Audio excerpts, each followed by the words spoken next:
السلام علیکم. World cup 2023 Pakistan versus India match میں خیر زیادہ کچھ تھا نہیں جس کے بارے میں بات کی جائے. What a pathetic performance by Pakistan cricket team. آدمی ہارتا بھی ہے تو فائٹ کر کے ہارتا ہے. اس طرح ون سائیڈڈ انکاؤنٹر سے تو آئی ایم شیور کہ انڈین کے سپورٹرز کو بھی مزہ نہیں آیا ہوگا. ان ٹائپ میچز کے لیے اتنا ویٹ کیا جاتا ہے, اتنی ہائپ کریٹ ہوتی ہے, اور ہم بار بار بولتے ہیں اور سننے کو ملتا ہے کہ کرکٹ کی دنیا میں پاکستان ورسز انڈیا اس کے میچ سے بڑا میچ کوئی اور نہیں. لیکن اگر ان میچز کا اس طرح ون سائیڈڈ رزلٹ آنے سٹارٹ ہو جائیں گے تو یقین مانیے کہ دیکھنے کا شوق ہی ختم ہو جائے گا. Anyhow, talking about the match itself, openers نے عبداللہ شفیق اور امام نے ایک ڈیسنٹ سٹارٹ لیا. انفارچونیٹلی وہ اس کو کیپٹلائز نہیں کر پائے, لیکن جو ہی رضوان اور بابر وکٹ پہ آئے ان کی پارٹنرشپ لگی. ٹھیک ہے, پارٹنرشپ سلوور سائڈ پہ تھی, لیکن یہی لگ رہا تھا کہ انشاءاللہ آج 280 پلس ایون 300 سکور بھی بن سکتے ہیں, کیونکہ جو ہی یہ دونوں بیٹسمین سیٹ ہوں گے, یہ تھوڑا سا ٹائم لیتے ہیں وکٹ پہ, تو جس طرح یہ سیٹ ہوں گے تو یہ گیئر بھی چینج کریں گے, تیز سکور بھی بنائیں گے اور انشاءاللہ لمبا بھی لے کے چلیں گے. لیکن انفارچونیٹلی وہ وکٹ پہ ٹائم گزارنے کے بعد, سیٹ ہونے کے بعد آؤٹ ہو گئے, اور جو ہی بابر اعظم کی وکٹ گئی پوری ٹیم ہی کولیپس کر گئی. وکٹوں کی ایک لائن لگ گئی. یہ بھی نہیں تھا کہ زیادہ ایکسٹرا آرڈنری بالنگ ہو رہی اور ان پلیبل ڈیلیوریز مل رہی, نہیں, سب میرے نظر میں ایوریج بالنگ تھی. صرف شاداب کو ایک اچھی بال ملی, اسی پہ وہ بولڈ ہوا, اور باقی تو ساری ایوریج بالنگ تھی. اور یہ بھی نہیں کہ سارے بیٹسمین باؤنڈریز پہ کیچ ہو رہے, شاٹ مار کر آؤٹ ہو رہے, نہیں. موسٹ آف دی بیٹرز جو تھے وہ مطلب ہے کہ ڈیفینسیو موڈ سے آؤٹ ہو رہے تھے. سارے مطلب ہے کہ ڈیفینڈ کرتے ہوئے آؤٹ ہو رہے تھے. سمجھ آئی نہیں کہ ہوا کیا. بابر اعظم اتنا بڑا بیٹسمین ہے, دنیا کا نمبر 1 بیٹسمین ہے, لیکن وہ بال جس پہ وہ بولڈ ہوا وہ اس کے کیلیبر کے حساب سے آؤٹ ہونے والی بال تھی نہیں, اور اس کو پتہ بھی ہے کہ میرے بعد ٹیم تھوڑا سا پریشر میں آتی ہے تو اس کو زیادہ احتیاط کرنی چاہیے تھی.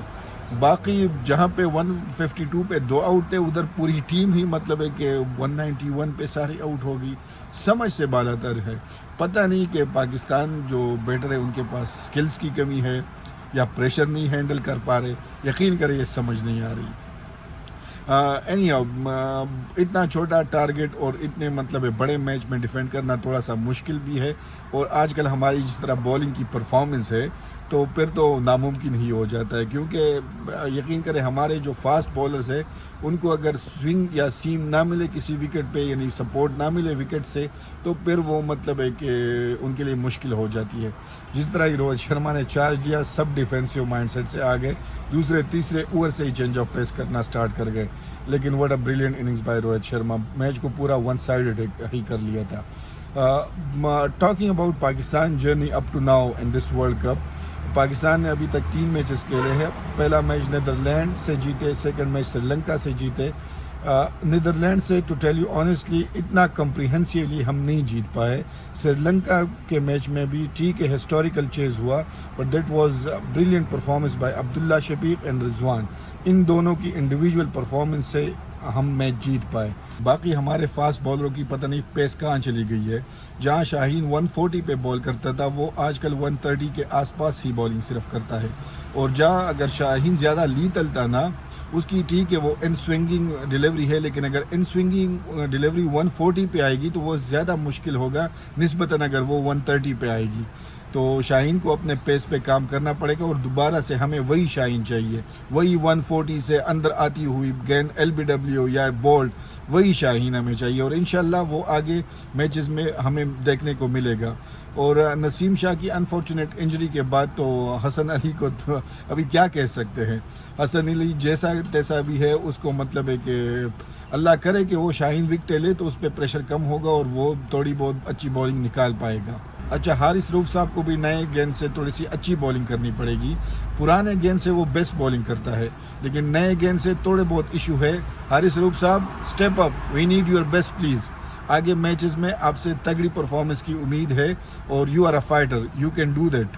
باقی بھی بہت ساری کمی بیشیاں ہے ہماری ٹیم میں جس کو فوراً ہی ایڈریس کر کے ایکشن لینا پڑے گا, کیونکہ اگر سیمی فائنل کے لیے ہم نے کوالیفائی کرنا ہے تو منیمم 7 میچز ہمیں جیتنے ہوں گے. اور آگے ہماری تگڑی ٹیموں کے ساتھ, انفارم ٹیموں کے ساتھ میچز آ رہے, جس طرح نیوزی لینڈ پرفارم کر رہی ہے, ساؤتھ افریقہ پرفارم کر رہی, اور ڈو ناٹ فارگیٹ کہ افغانستان کے ساتھ ہمارا میچ چنائی میں ہوگا. چنائی کی وکٹ زیادہ تر سپنرز فرینڈلی ہے, سپنر کو وہ زیادہ اسسٹنٹ دے گی, اور ہماری سپنر آپ کو پتہ ہے ان کا تو اللہ ہی مالک ہے. شاداب اور نواز سے بولنگ ہو ہی نہیں رہی. ہمارا اگر سب سے بڑا ایشو ہے اس ٹورنامنٹ میں, اس ورلڈ کپ میں, تو وہ شاداب اور نواز کی نان پرفارمنس کا ہے.